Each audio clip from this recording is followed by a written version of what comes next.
Donald ট্রাম্পকে কুরবানি না করা এটাও কিন্তু একটা কূটনৈতিক সফলতা। আজকে আমাদের জন্য বেদনার দিন, কারণ আমরা বাংলাদেশের সত্যিকার যে রূপকার, যে স্বাধীন বাংলাদেশ পরবর্তী সময়ে আধুনিক বাংলাদেশের রূপকার, তাকে আমরা আজকের দিনে হারিয়েছিলাম। আজকে আসলে যারা হচ্ছে কিছু বিকারগ্রস্ত সৈন্য ইয়েতে তাদের দ্বারা এই আমরা ইয়েতে সে সময়কার যে ঘটনাটা ঘটেছিল সেটা তো মর্মান্তিক। তো বাংলাদেশের স্বাধীনতার ঘোষণা উনি যেদিন ঘোষণা করেছিলেন, উনি কোনোদিন নিজের ফ্যামিলির কথা চিন্তা করেন নাই।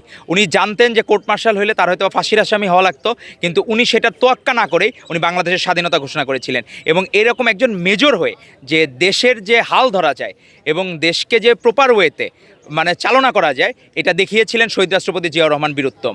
এবং উনি নিজে পরবর্তীতে ওনার আইডিওলজি নিয়ে মাহাতির মোহাম্মদ, মালয়েশিয়া একটি দুর্ভিক্ষজনিত দেশ ছিল, সেই দেশ থেকে সেটা মালয়েশিয়া একটা মোটামুটি সেকেন্ড বল থেকে ফার্স্ট হল কান্ট্রির দিকে এখন যাচ্ছে।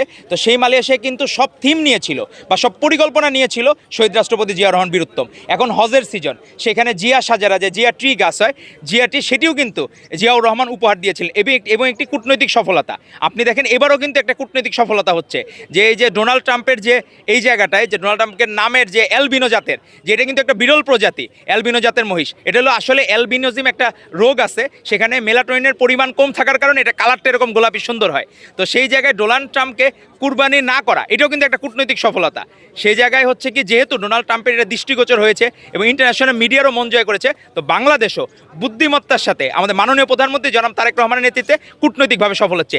এইটাই হচ্ছে সত্যিকার অর্থে জিয়াউর রহমানের আদর্শকে ধারণ করা এবং বাংলাদেশকে আফোল্ড করা, যে সবার আগে বাংলাদেশ, এই চেতনাকে ধারণ করা। এটি ধারণ করে যাচ্ছেন মাননীয় প্রধানমন্ত্রী জনাব তারেক রহমান। আর আপনাদের সাংবাদিক বন্ধুদের মাধ্যমে শহীদ রাষ্ট্রপতি জিয়াউর রহমান বীরুত্তমের রুহের মাগফিরাতের কামনা করছি। আল্লাহ তাআলা যাতে তাকে বেহেশত নসিব করেন এবং ম্যাডাম খালেদা জিয়াকে আল্লাহ তাআলা বেহেশত নসিব করেন।